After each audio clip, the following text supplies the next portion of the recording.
walanabluwannakum bisyai'im minal khawfi wal ju'i wa naqsim minal amwali wal anfusi wath thamarat.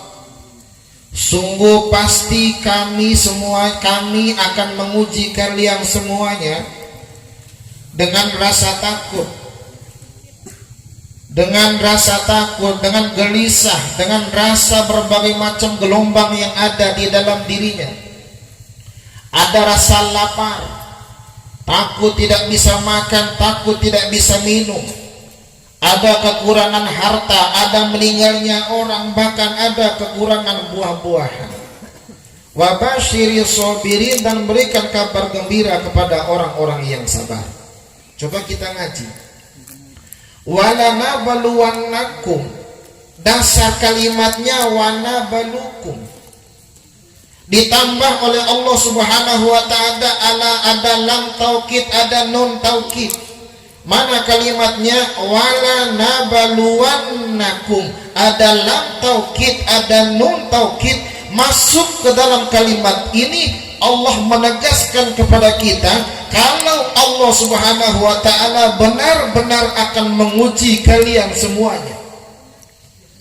Jadi ujian Allah Subhanahu wa ta'ala pasti datang. Ujian dari Allah Subhanahu wa ta'ala pasti ada. Bagi siapa? Bagi mereka yang beriman kepada Allah Subhanahu wa ta'ala. Karena ada ayat sebelumnya, ya ayyuhalladzina amanu sta'inu bis-sabri was-shalah. Wahai orang-orang yang beriman, mohonlah pertolongan kepada Allah dengan sabar dan salat. Lalu Allah melanjutkan ayatnya, wala nabluwannakum bisyai'im minal khawfi wal ju'i wa naqsim minal amwali wal anfusi wath thamarat. Ada rasa takut di dalam diri kita. Ada orang-orang yang takut jabatannya hilang. Ada orang-orang yang takut tidak mendapatkan jabatan. Kemarin nih, 2 hari yang lalu ada pilkada.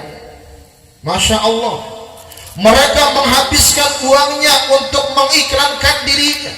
Habisnya bukan 1 juta, habisnya bukan 2 juta, habisnya bukan 3 juta, sampai miliaran mereka habiskan. Dalam rangka apa? Mempertahankan jabatan yang mereka miliki. Itu mereka takut tidak mendapatkan jabatan.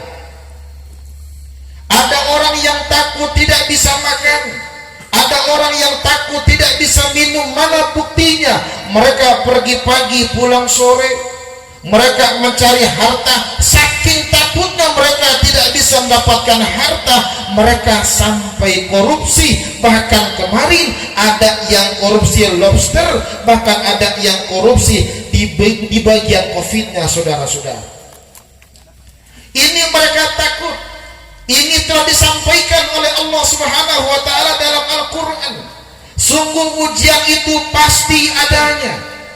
Yang diuji oleh Allah Subhanahu wa ta'ala bukan hanya rasa takut dari kalangan para pejabatnya, sampai anak-anak muda, sampai pemudi, ada rasa takut dalam dirinya. Takut tidak dapat jodoh, takut gak laku-laku. Kadang umur sudah 40 tapi belum nikah-nikah. Ada di sini umur 40 belum nikah. Ada. Itu laki-laki nggak laku-laku, hidupnya pasti liku-liku. Rasa takut dalam diri. Kalau sudah nikah, takut tidak punya anak. Kadang-kadang ada orang yang sudah nikah 5 tahun nggak punya anak, 10 tahun nggak punya anak, kadang-kadang belum nikah sudah punya anak. Ada yang begitu di sini? Anak budaknya ajar boy. Rasa takut dalam diri, bahkan kehilangan buah-buahan, kehilangan harta. Kalau kita kemana-mana itu mobil kita kunci, takut hilang. Kita punya motor kita kunci, takut hilang. Takut harta kita. Itu sudah diumumkan oleh Allah Subhanahu wa ta'ala kalau kita akan diuji, dan pasti ujian itu ada di dalam diri kita sekalian. Rasa takut. Takut ya Eli. Kalau Allah sudah mengumumkan dalam Al-Quran ada ujian berupa rasa takut, kalau kita baca Quran ada takut, oh Allah sudah umumkan kepada kita, maka wabasyiril sobirin, sabar, tahan diri, sabar. Tapi alhamdulillah di kampung ini mah nggak kekurangan buah-buahan ya. Tuh pisang aja nggak ditanam udah berbuah. Di sini banyak pisang ya, banyak jambu juga ya. Saya kalau ceramah di Indramayu itu pasti dibungkusin sama panitia itu mangga. Ada mangga Indramayu. Saya paling enak ceramah di Indramayu, dapat mangga pulangnya. Ceramah di Karawang dapat beras pulangnya. Saya nggak tahu ceramah di sini ntar bawa pulang apa ini saya. Ya kalau ada mah bungkus saja, bungkus.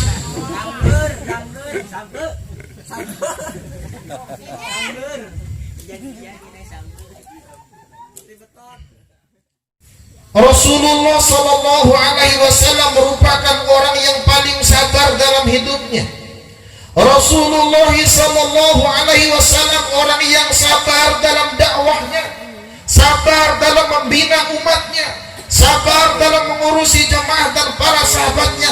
Rasul nggak marah-marah, Rasul nggak menggunakan kalimat memfitnah satu sama lain. Sabar menghadapi jemaahnya, sabar menghadapi umatnya. Sampai Rasul berdakwah di Taif, saudara-saudara, bukan disambut malah disambit baginda Rasul. Tapi Rasul tidak marah, Rasul tidak memfitnah, Rasul tidak bikin kalimat kriminalisasi Nabi. Rasul tidak, saudara-saudara. Rasul sabar, bahkan mengangkat kedua tangannya berdoa kepada Allah Subhanahu wa taala, Allahumma hadi qaumi fa innahum la ya'lamun. Ya Allah, berikan hidayah kepada kaumku tidak tahu apa-apa. Didoakan oleh baginda Rasul sampai saat ini. Gara-gara sabarnya Rasul, doanya Rasul, orang-orang Taif masuk Islam.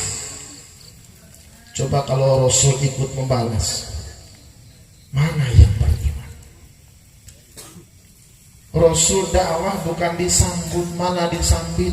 Sekarang aja Ustadz enak-enak dakwah, disambut, dijemput, diantar, dikasih amplop, dikasih pisang, kasih jambu dan kawan-kawannya. Coba kalau Nabi, Masya Allah, lihat dakwahnya Rasul sabar. Rasul sabar. Rasul kalau pulang dakwah ada orang kafir yang meludahi Rasul, Rasul lewat, Rasul marah enggak? Rasul marah enggak? Rasul bilang awas kriminalisasi Nabi ada enggak? Rasul lewat lagi, sampai 3 kali Rasul diudahin. Begitu Rasul lewat nggak ada lagi yang udahin, Rasul balik. Tuh kemana itu orang udahin saya? Sakit ya Rasul. Rasul mendatangi orang yang meludahinya bukan untuk dibunuh, bukan untuk ditembak sampai mati oleh baginda Rasul, tapi dibawakan makanan, dijenguk oleh baginda Rasul sampai dia masuk Islam gara-gara akhlaknya Rasul, sabarnya Rasul dalam dakwah. Coba kalau Ustaz Saiful ulang ceramah pas di atas, Ustaz Saiful apa kabarnya tuh? Ambil batu, ngantongin, bikin cincin. Rasul Masya Allah. Maka kata Allah, wa basyiril sabirin, berikan kabar gembira kepada orang-orang yang sabar. Bagaimana orang yang sabar? Alladzina idza asabatuhum musibah qalu inna lillahi wa inna ilaihi raji'un. Apa kata Allah? ulaika alaihim salawatum mir rabbihim wa rahmah. Mereka yang sabar, mau para nabikah, mau para habaibkah, mau para ulamakah, mau para ajengankah, mau para kiaikah, mau para santrikah, mereka yang sabar menghadapi ujian dari Allah mendapatkan sholawat dari Allah subhanahu wa ta'ala. Mereka mendapatkan sholawat, yang sholawat bukan lagi orang yang biasa-biasa, yang sholawatinnya bukan lagi dari kiai, bukan lagi dari para habaib, tapi Allah yang maha segala-galanya berselawat pada mereka yang sabar atas ujian dari Allah subhanahu wa ta'ala. Maka sabar. Ini santri-santri sabar.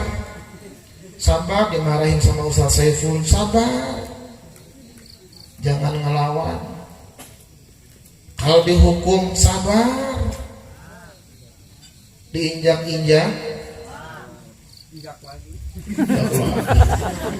Kalau Saiful santrinya bukan tuh. Hati-hati nanti diinjak lagi sama santrinya. Santri kuala terus. Lihat, para kiai sabar mendidik santri-santrinya. Masya Allah, mereka sabar mendidik santri-santrinya. Ada santri yang nakal, dia sabar. Mereka tidak hanya menasihati para santri-santrinya, mereka berdoa kepada Allah subhanahu wa ta'ala. Mereka bangun para kiai itu di tengah malam mendoakan santri-santrinya agar santrinya, agar jamaahnya menjadi santri dan jamaah yang manfaat akan ilmu-ilmunya. Kenapa? Allah sudah menjanjikan ulaika alaihim salawatum mir rabbihim wa rahmah. Mereka mendapatkan salawat dari Allah subhanahu. Ibu-ibu sabar kalau punya suami yang pelit, sabar. Gitu-gitu juga suami ibu. Bapak-bapak sabar menghadapin istri yang cerewet. Yang cerewet juga gitu istrinya bapak-bapak. Sebab dalam rumah tangga, kalau suami cerewet, istri cerewet, nanti rumah tangga kayak pasar. Dan jangan diam-diam semuanya. Kalau istri suami diam dalam rumah tangga, nanti rumah tangga kayak kuburan. Sabar. Apalagi istrinya ustadz, sabar benar. Sabar hadapin istrinya para ustadz itu. Saya tuh suka pulang pengajian. Kakak dari mana? Pengajian, mana buktinya? Nggak ada. Awas selingkuh ya, digituin.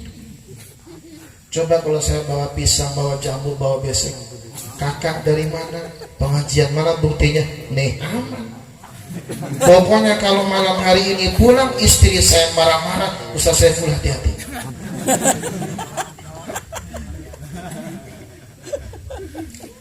Alhamdulillah, ini santrinya luar biasa. Santri itu berkah, Pak. Santri itu nggak ada laparnya. Santri itu nggak ada laparnya. Saya mondok selama 20 tahun. Di Jakarta saya mondok. Di Jakarta itu kalau mondok, jangankan acara tahlilannya, nyolatin orang mati dapat amplop. Amplop nyolatin orang mati dapat amplop di Jakarta. Itu santri itu. 50.000 kadang isinya. Nah kalau sudah mondok nanti jadi ustadz mah nggak ada yang belangsak, ustadz mah nggak ada yang miskin. Jangankan bisa ceramah, jangankan bisa baca kitab, jangankan bisa qoli kayak ustadz tadi. Ustadz mimpin doa saja hidupnya diberkahi Allah. Ada orang yang mati sejak ustadz mah alhamdulillah, ya alhamdulillah. Ustadz mah gak ada yang miskin. Di kampung-kampung Ustadz mah Masya Allah, sekali doa bisa 100.000, bisa 200.000. Di Jakarta sekali mimpin tahlil bisa 500.000. Itu Ustadz muhdar, dia paling senang kalau ada tetangga yang mati. Perbaiki gigi, makan nasi kotak melulu. Makanya Ustadz badannya pada gemuk, karena banyak yang mati. Sudah 2 bulan anak Ustadz nggak makan daging. Abi, Kita udah 2 bulan bi nggak makan daging, sabarnya belum ada yang mati.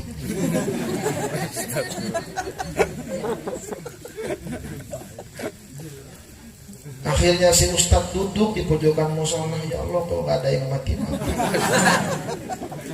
Ketua DKM-nya ngumumin, inna lillahi wa inna ilaihi raji'un. Ustadz bilang alhamdulillah, makan daging lagi. Kata anaknya, bi apaan itu inna lillah? Ya alhamdulillah, ntar 7 hari kita mimpin ya tuh makan enak. Ustadz mah nggak ada yang santri nggak ada yang miskin, hidupnya berkah alhamdulillah. Oleh karena silakan jadi yang rebutan amplop. Sabar, pokoknya sabar, tahan diri.